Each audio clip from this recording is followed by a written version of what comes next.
بسم اللہ الرحمن الرحیم۔ السلام علیکم۔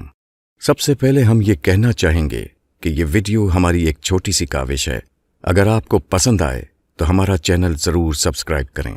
اچھی بات کسی کو بتانا صدقہ جاریہ ہوتا ہے۔ آپ بھی اس ویڈیو کو شیئر کریں، ہو سکتا ہے کہ آپ کے توسط سے کسی مجبور بہن بھائی کا بھلا ہو جائے اور تا قیامت آپ کو اس کا اجر ملتا رہے۔ اس ویڈیو کو بہت زیادہ شیئر کریں تاکہ جو کوئی ضرورت مند ہے ان تک یہ پیغام پہنچ سکے۔ دوستوں، اس ویڈیو کو سبسکرائب کرنے کے لیے آپ سبسکرائب بٹن پر کلک کریں، ساتھ لگے بیل آئیکن پر بھی کلک کر کے ہمارے چینل کو سبسکرائب کر سکتے ہیں۔ جزاک اللہ۔ اللہ قرآن کریم میں فرماتے ہیں، اور ہم نے ابراہیم اور اسماعیل کو تاکید کی کہ تم دونوں میرے گھر کو طواف کرنے والوں اور اعتکاف میں بیٹھنے والوں اور رکوع کرنے والوں اور سجدہ کرنے والوں کے لیے خوب پاک اور صاف بنائے رکھو۔ رمضان روحانیت کا موسم بہار ہوتا ہے۔ اس میں قرب خداوندی کے حصول کے بہت سے مواقع ہوتے ہیں۔ ایسا ہی ایک موقع آخری عشرے میں اعتکاف ہے۔ ایک مومن رمضان کے آخری عشرے میں دنیاوی امور اور معاملات سے قطع تعلق کر کے اللہ کے ذکر و اذکار میں اپنا وقت صرف کرنے کے لیے مسجد میں ڈیرے ڈال لیتا ہے۔ دن اور رات میں زیادہ سے زیادہ خدا کی عبادت، نوافل، تلاوت کلام پاک، ذکر الہی اور دعاؤں میں اس کا وقت صرف ہوتا ہے۔ حضور صلی اللہ علیہ وسلم کا تمام عمر یہ معمول رہا کہ آپ آخری عشرے میں اعتکاف کیا کرتے تھے، اور آپ کے بعد آپ کی ازواج مطہرات بھی اسی سنت کی پیروی میں اعتکاف کرتی تھیں۔ اعتکاف کا خاص وظیفہ جو کہ ناممکن کو ممکن بنا دے، اسی وظیفے کا سچا آنکھوں دیکھا واقعہ بھی ہے جو کہ ہم آپ کے ساتھ شیئر کر رہے ہیں۔ جو شخص اللہ کی خاطر ایک دن اعتکاف کرتا ہے، اللہ اس کے اور جہنم کے درمیان 3 ایسی خندقیں بنا دے گا جن کے درمیان مشرق و مغرب کے برابر یا اس سے بھی زیادہ فاصلہ ہوگا۔ اعتکاف کرنے والا گناہوں سے محفوظ رہتا ہے۔ اسے ان نیکیوں کا بدلہ جو اس نے اعتکاف سے پہلے کی تھیں، اعتکاف کے دوران بھی ایسا ہی ملتا رہے گا۔ اعتکاف کی ایک اور بڑی فضیلت لیلۃ القدر کی تلاش ہے، اور خوش نصیب ہیں وہ جنہیں اس عبادت کا پھل لیلۃ القدر کی صورت میں مل جائے۔ حدیث شریف میں اس رات کو تلاش کرنے کی نصیحت کی گئی ہے، اور فرمایا، یعنی مجھے خواب میں لیلۃ القدر دکھائی گئی لیکن مجھے وہ رات یاد نہیں رہی، تو تم آخری عشرے کی طاق راتوں میں لیلۃ القدر کو تلاش کرو۔ روزے کی اصل حقیقت سے لوگ ناواقف ہیں۔ روزہ اتنا ہی نہیں کہ اس میں انسان بھوکا پیاسا رہتا ہے، بلکہ اس کی ایک حقیقت اس کا اثر ہے جو تجربے سے معلوم ہوتا ہے۔ انسانی فطرت میں ہے کہ جس قدر کم کھاتا ہے اسی قدر تزکیہ نفس ہوتا ہے۔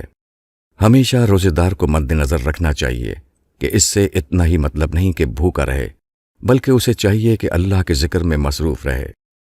ایک روایت میں آتا ہے کہ حضرت عائشہ رضی اللہ عنہا فرماتی ہیں کہ رسول اکرم صلی اللہ علیہ وسلم نے فرمایا، لیلۃ القدر کو رمضان کے آخری عشرے کی طاق راتوں میں تلاش کرو۔ اللہ سے دعا ہے کہ وہ ہمیں ان مبارک ایام میں اعتکاف اور لیلۃ القدر کی برکات سے مستفید فرمائے۔ کئی ایسی بیماریاں ہیں جن کے بارے میں ڈاکٹر کہہ دیتے ہیں کہ یہ لا علاج ہے، یہ تو ممکن ہی نہیں کہ ٹھیک ہو جائے۔ ہمارے محلے میں ایک بیوہ عورت رہتی تھی۔ اس کی 3 بیٹیاں تھیں۔ اس نے تینوں کی باری باری شادی کر دی۔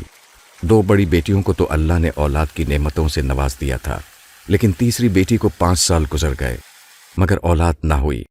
اس کے سسرال والے اسے تنگ کرنے لگے اور کہنے لگے کہ اب ہم اپنے بیٹے کی دوسری شادی کرنا چاہتے ہیں۔ ڈاکٹر سے ٹیسٹ کروائے گئے۔ رپورٹ میں آیا کہ وہ ماں نہیں بن سکتی۔ اب اسے یقین ہو گیا کہ اس کا شوہر دوسری شادی ضرور کرے گا۔ رمضان آنے والا تھا۔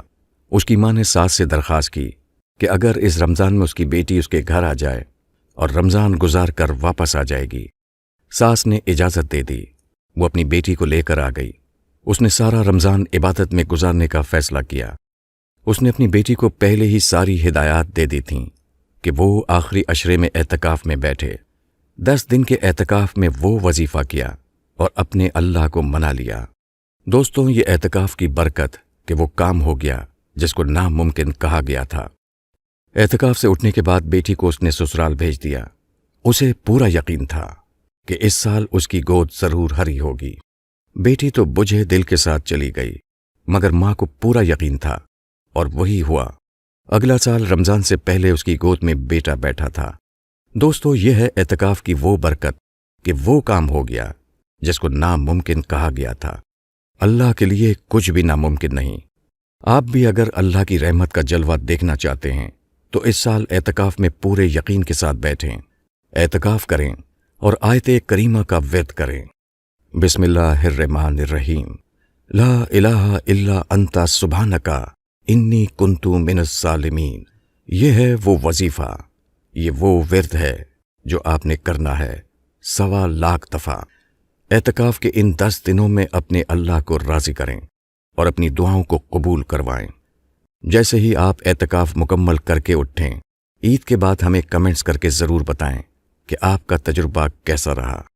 اپنا اور دوسروں کا خیال رکھیے۔ اللہ حافظ۔